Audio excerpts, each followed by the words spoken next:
Donc l'autre sujet de délégation de service public qui correspond toujours au secteur énergétique, c'est celui du réseau de chaleur, puisque, qui est alimenté notamment par une chaufferie biomasse, hein. Donc ça c'est intéressant, en termes de transition écologique c'est intéressant, mais de nombreux bâtiments publics ne sont pas encore raccordés à ce réseau de chaleur. C'est le cas par exemple du CM17.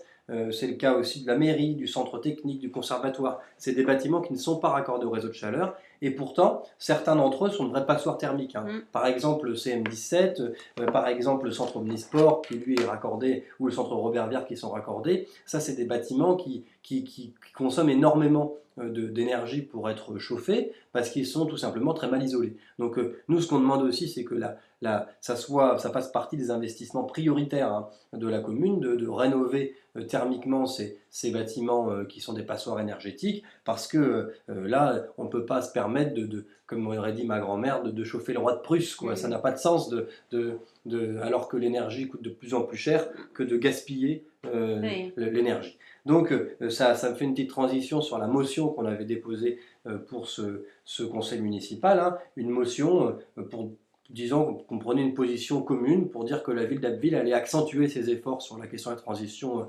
écologique, hein, pour même être à la pointe de ces questions-là, en amplifiant les efforts sur 3 axes prioritaires.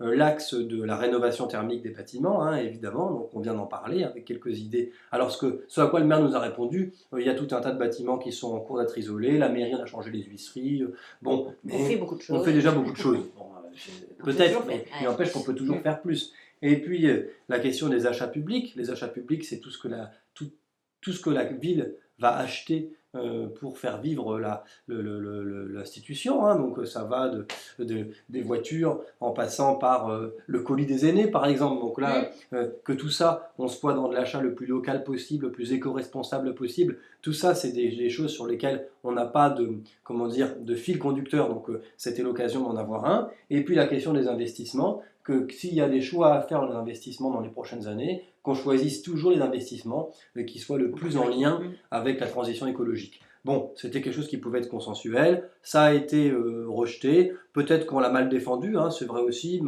peut-être pas bien rédigé. Moi j'ai entendu la réponse de Michel Blondin disant que l'écologie c'était pas que des discours, c'était aussi être sur le terrain, et c'est vrai que notamment lui dans sa compétence, il est sur le terrain. Quand cet été il y avait besoin aussi avec l'association des pêcheurs à la ligne du Pontieux, ils ont sauvé les poissons qui étaient menacés par la sécheresse, par les cours d'eau qui ne s'écoulaient plus. Bon, ils ont sauvé plus de 10 000 poissons. Enfin, c'est des choses comme ça, c'est de l'écologie du concret, du terrain.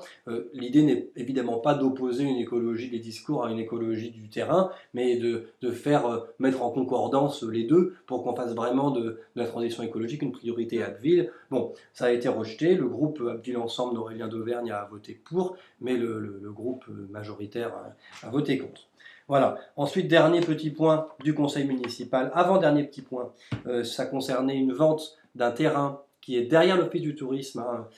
Il y a un parking à l'office du tourisme, et derrière le parking, il y a un petit espace vert avec un arbre fruitier d'ailleurs, hein, qui fleurit au printemps. Bon, cet espace-là, il doit être vendu à la CIP, à la Société Immobilière Picard, qui est un bailleur social, parce qu'ils veulent construire rue Chasseras, à l'angle de la rue Chasseras et de la rue de Poilly, si vous voyez où c'est, un ensemble de 17 logements sociaux, et ils ont besoin de cet espace-là pour faire le parking pour la résidence. Et ça pose quand même tout un tas de questions, notamment pour les riverains qui sont juste à côté, qui vont voir un immeuble construit juste à côté de chez eux, avec du vis-à-vis, avec l'espace vert qui est détruit. En tout cas, c'est une vraie moins-value pour ces voisins-là. Et nous, ce qu'on regrette, c'est que la CIP n'ait entamé aucune mesure ni de compensation, ni même de concertation, ni même d'écoute avec les voisins. Ils n'ont pas informé les voisins du projet, ils n'ont pas écouté les inquiétudes des voisins, et ça pose problème. Donc nous, on a demandé de suspendre la vente à la CIP le temps qu'ils n'avaient pas mis en place une concertation. On ne critique pas le fond du projet, il faut du logement social en ville, mais néanmoins, c'est pas parce que c'est du logement social qu'ils peuvent se permettre de se comporter de la sorte sans du tout associer les voisins à la conception du projet. Donc, comme le maire a refusé de conditionner la vente du terrain à une phase de concertation, mais qu'il s'est engagé à demander à la CIP de mettre en place une concertation avec les voisins. D'ailleurs, il va falloir le relancer pour savoir si Ouais. ça a été fait. Donc on a voté contre cette vente à la CIP, non pas pour le projet, mais pour la méthode. Et puis la dernière chose dont je voudrais vous parler avant de laisser la parole à Isabelle, c'est une question écrite qu'on a posée sur la question de la sécurisation des traversées d'agglomération. Vous savez, les routes départementales qui pénètrent dans la ville. Donc la route de Manchecourt, la route de Rouen, la route d'Amiens, le boulevard de la République. Tout ça, ce sont des routes départementales. Hein, donc la commune ne peut pas faire ce qu'elle veut quand elle les réhabilite. Mais néanmoins, le département subventionne les rénovations, les travaux de sécurisation sur ces artères-là à 40%. Donc il y a une carte à jouer pour aller chercher des financements pour sécuriser ces traverses-là, pour casser la vitesse, pour notamment casser la vitesse sur la rue de Manchecourt ou sur Faubourg des Planches, route de Rouen. Mais la route de Rouen, par exemple, ça à refaire complètement avec des aménagements cyclables, y compris le boulevard de la République. Ça, c'est des axes sur lesquels il faut pouvoir mettre en place des aménagements cyclables, par exemple, et puis des aménagements pour couper la vitesse aussi, pour rendre ces artères-là plus urbaines, parce que là on a l'impression que ce sont des autoroutes aujourd'hui, pour les rendre plus insérées dans le tissu urbain. Voilà. Enfin, en tout cas, on a demandé un petit peu quel était le plan de la ville sur ces questions-là, ce à quoi nous a répondu que c'était pas programmé, quoi. C'était pas au programme, si ce n'est que des réflexions sur la rue de Manchecourt et sur la route de Rouen étaient à l'étude pour des aménagements qui seraient sûrement très limités, mais des aménagements quand même pour ralentir la vitesse de la circulation automobile.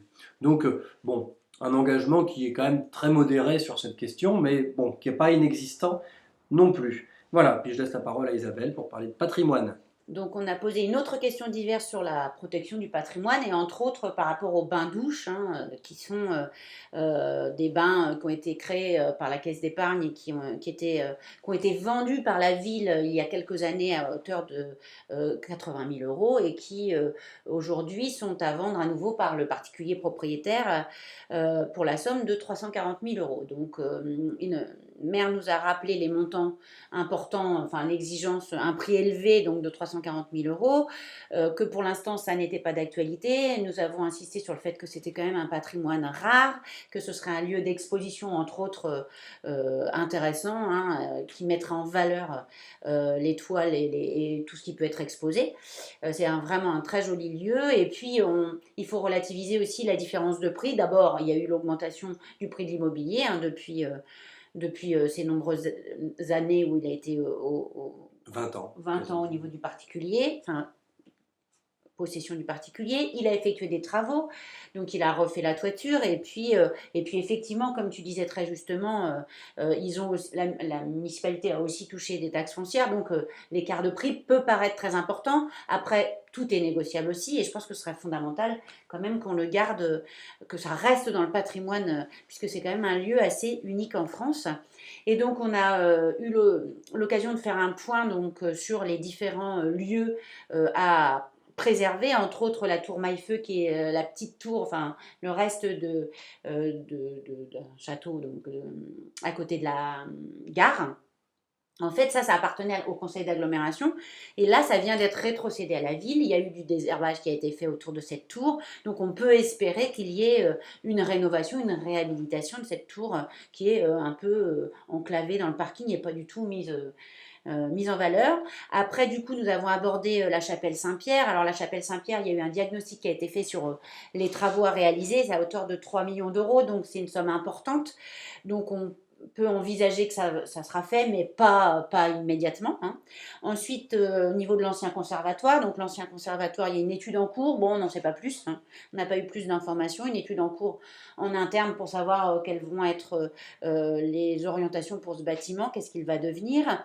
Et puis, par contre, donc, le maire nous a précisé que la femme nue, que le monument de l'amiral Courbet, du chevalier de la Barre et le monument aux morts vont être rénovés. Donc voilà, assez dans un terme assez court. Voilà autour D'ailleurs, j'ai du vu les patrimoine. échafaudages ce matin sur le monument aux morts. Ah ok, d'accord. Ok. Donc voilà pour le conseil municipal. Ensuite, le conseil d'agglomération, ça va être très rapide puisque on a voté, il y avait 23 points, ça a duré 1 heure, ça a été très, très rapide. On a voté pour tous les points. Sauf un seul, le point 16, qui est un point sur l'économie, donc par rapport à l'ouverture des magasins le dimanche. Alors là, c'était pour l'enseigne Nose. Nous avons voté contre. Alors un petit rappel rapide. Nous sommes très attachés aux acquis sociaux, donc la fermeture des magasins le dimanche est une loi qui date du 13 juillet 1906. L'idée c'était que les magasins soient fermés le dimanche pour favoriser le fait de se retrouver en famille, pour que les salariés puissent se reposer. Bref, cette loi a été entamée, on va dire ça comme ça, en 2009, on a pu, à partir de cette loi de 2009, enfin les magasins ont pu ouvrir 5 dimanches par an sous la pression des grandes surfaces. Donc une perte d'acquis sociaux, un début de perte. Et puis M. Macron en a rajouté un petit peu en 2015 en permettant au commerce d'ouvrir jusqu'à 12 dimanches par mois. Alors, il reste quand même des conditions. Donc, à partir de plus de 5 dimanches d'ouverture, il faut demander l'autorisation à la commune et qui doit elle-même demander l'autorisation aux instances, entre autres à la CAPS, enfin aux communautés de communes, aux communautés d'agglomération. Donc, on devait voter pour ou contre l'ouverture de ces 12 dimanches pour Nose. Alors, on doit voter en N-1, donc avant le 31 décembre de cette année pour l'ouverture de l'année suivante. Donc, nous avons voté contre. Il y avait 70 votes. On était 3 à voter contre, plus 4 autres personnes. Il y a eu 7 votes contre. C'est quand même 10%, sans avoir fait d'intervention particulière. Sachant qu'on reste vraiment fermement contre ces ouvertures parce que ça limite les possibilités des familles de se retrouver, c'est une action supplémentaire de pression sur les salariés, et puis ça permet aussi d'avoir des moments en famille, mais aussi on peut aller voir des expositions de cinéma, la culture, etc. Puis c'est un acquis social, donc voilà, et puis on a assez de temps entre le lundi et le samedi pour faire ses achats. Donc voilà pourquoi nous avons voté contre. Voilà ce que j'avais à dire en tout cas sur le conseil d'agglomération. Donc voilà, on a fait le tour. On a fait le tour. On vous remercie beaucoup de votre attention régulière et on vous dit à bientôt. Et on excuse Francis qui ne pouvait pas être là aujourd'hui pour problèmes familiaux assez graves. Donc on pense à lui. Bien à lui. Voilà, merci à tous de nous avoir écoutés. Au revoir.